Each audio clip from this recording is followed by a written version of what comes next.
Dažnai mane žmonės klausia, sako, ar Kolumbijai yra internetas, ar Kolumbijai yra normalių parduotuvių. Tai galiu jūs užtikrinti, kad yra turbūt daugiau negu Lietuvoje visko. Ypač va tokiuose didmiesčiuose kaip Medelynas. Didžiuliai molai, daugybė molų. Shopping molų turiu menyje.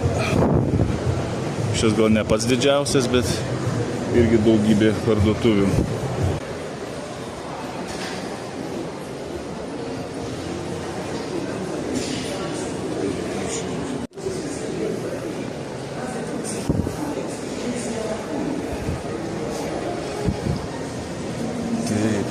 Taip.